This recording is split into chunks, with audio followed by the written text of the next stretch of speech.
किले में तब्दील किया जा रहा है दिल्ली के उस हिस्से को जहां पर वैश्विक उत्सव होने वाला है, जहां पर दुनिया के सबसे शक्तिशाली देश के राष्ट्रपति आने वाले हैं, जहां 9 राष्ट्राध्यक्ष और करीब 100 से ज्यादा वीवीआईपी मेहमान जुटने वाले हैं, जिनके स्वागत के लिए दिल्ली सज रही है, अपनी भव्यता की पराकाष्ठा पर इतरा रही है। इस मेजबानी के माध्यम से न केवल हम दुनिया को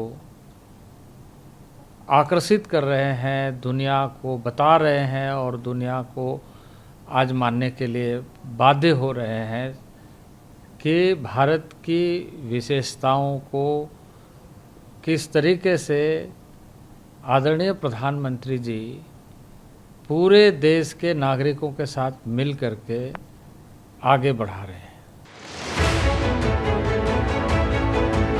हर किसी का उत्साह अति पर है। गौरवान्वित करने वाले इस पल की व्याख्या की जा रही है, लेकिन सवाल है कि इससे हिंदुस्तान के 140 करोड़ लोगों को क्या फायदा मिलने वाला है, ये हम बताएंगे। मगर उससे पहले जान लीजिए कि जहां G20 की बैठक होने वाली है, जहां दुनिया भर के नेता ठहरने वाले हैं, वहां सुरक्षा सख्त है।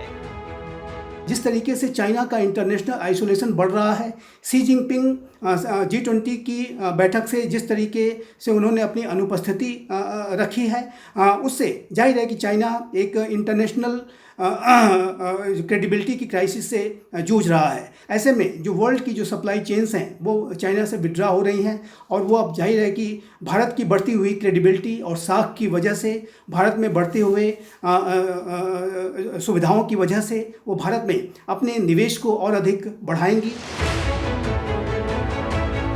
अब जरा समझिए कि किस तरह धरती से आसमान तक निगहबानी होगी। दिल्ली पुलिस के 50,000 जवान तैनात किए गए हैं। NSG कमांडोज, CRPF, CAPF और आर्मी के करीब 80,000 जवान तैनात हैं। बुलेट प्रूफ गाड़ियां, anti drone system, fighter jet Rafale, air force और सेना के हेलीकॉप्टर सिक्योरिटी सिस्टम भी पोजीशन ले चुके हैं।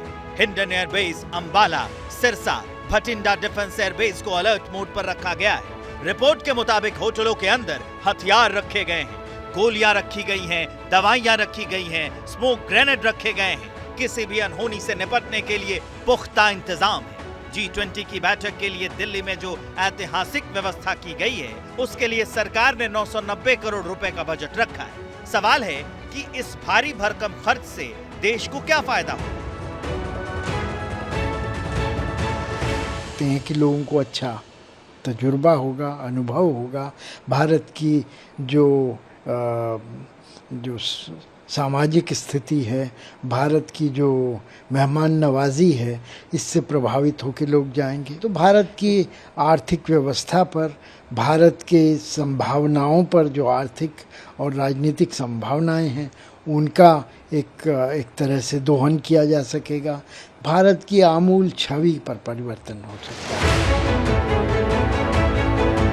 जानकारों की माने तो कई स्तर पर इस बैठक का फायदा होने वाला है। मसलन सदस्य देश से संबंध मजबूत होंगे, आतंक के खिलाफ साझा रणनीति बनेगी, रक्षा के क्षेत्र में नए समझौतों की उम्मीद है, ग्लोबल इकोनॉमिक ग्रोथ के लिए रास्ते बनेंगे, इंफ्रास्ट्रक्चर सेक्टर में इन्वेस्टमेंट में बढ़ोतरी होगी, दुनिया की तीसरी सबसे बड़ी अर्थव्यवस्था बनने में मदद मिलेगी। इसके अलावा चांद के दक्षिणी ध्रुव पर पहुंच चुका हिंदुस्तान चीन के लिए बड़ी चुनौती बनेगा। जिस तरीके से चाइना का इंटरनेशनल आइसोलेशन बढ़ रहा है, शी जिनपिंग G20 की बैठक से जिस तरीके से उन्होंने अपनी अनुपस्थिति रखी है, उससे जाहिर है कि चाइना एक इंटरनेशनल क्रेडिबिलिटी की क्राइसिस से जूझ रहा है।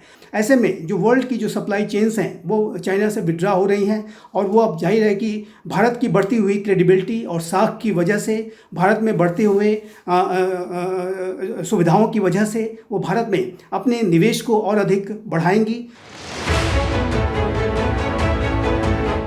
यही वजह है कि प्रधानमंत्री नरेंद्र मोदी की खुद पर नजर है। आसियान की बैठक से लौटकर पीएम मोदी खुद निरीक्षण कर रहे हैं।